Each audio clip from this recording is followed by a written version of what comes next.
Hi, I'm Richard Levine from the Entomological Society of America, and I'm here at the Smithsonian Institution's National Museum of National History. I'm here with Floyd Shockley and Dave Furth, and we're going to talk about a workshop that they did today on entomological collections.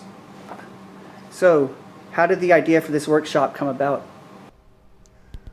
Well, it's been a pet of mine for many years, and 2 years ago at the Entomological Collections Network meeting, we had a panel discussion, which was taped by iDigBio. And during the panel discussion at the end, I said, basically, it would be great if there was a place to train people in entomological collections management. After the meeting, our governing board member, John Oswald, came up to me and said, we think this is a great idea. A few people did, and we want to try to make it happen. And it did happen the next year through efforts of Floyd Shockley and Ho Jung Song, the current board member. And the rest is evolving history. All right. Who are the attendees? It was a really nice mix of collections staff, collection managers, students who are interested in collections and are working in collections, both from collections here in the U.S., both private as well as university collections, and we also had a fair representation of international participants from Sweden, from Mexico, as well as from Colombia. And a couple of faculty members. And what kind of things did they learn?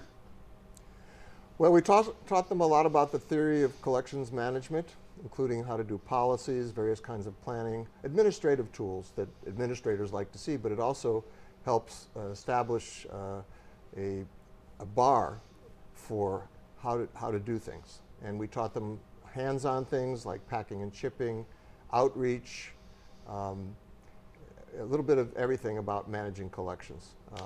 We did our best to balance the sort of heavy, policy-rich parts of collection management with practical examples, took them on tours of the facilities both here in the building as well as at our off-site remote facility, the Museum Support Center, to show them all the many ways in which we house collections, how we manage those collections, and talked about different ways in which they manage their collections relative to how we do it. And Floyd, you're the president of the Entomological Collections Network. That's correct. Can you tell me a little bit about the network? Sure. So the Entomological Collections Network, in a nutshell, is an organization devoted to promoting the importance of entomological collections and providing a mechanism for the exchange of ideas and networking between collection managers, collections staff, and collections-based researchers here in the U.S. and around the world. And what kind of people are members of the Entomological Collections Network? Well, it's just that. It's people who work with collections-based research, and they're from all levels of institutions, and it's become very international over its 20-some years in existence. It started out dealing with databasing and tried to get everybody on the same page with databasing, but it now evolved to all aspects of managing collections. They're not research talks.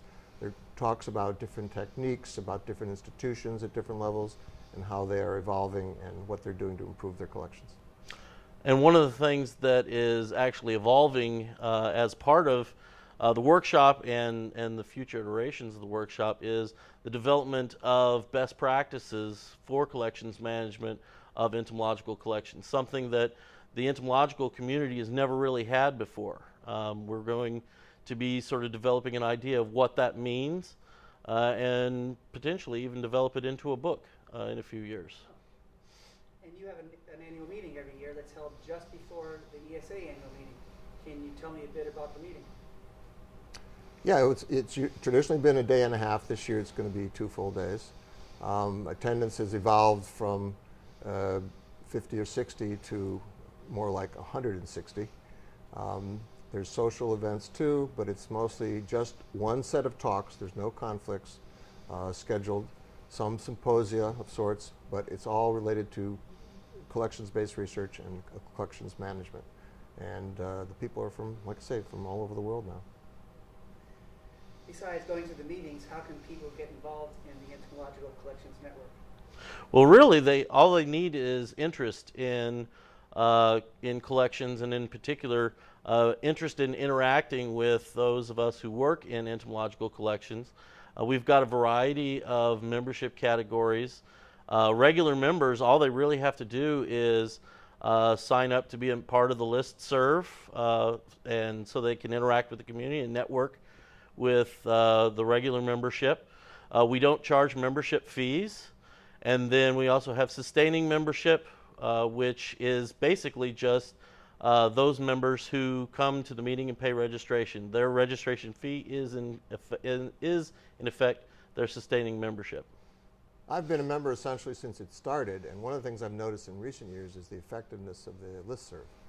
Now people are asking all kinds of questions. People are just starting out and don't know, which kind of pins to use or which kind of glues to use. They're asking on the listserv, and there's an amazing response from the membership who are more knowledgeable. So that's been a really useful tool.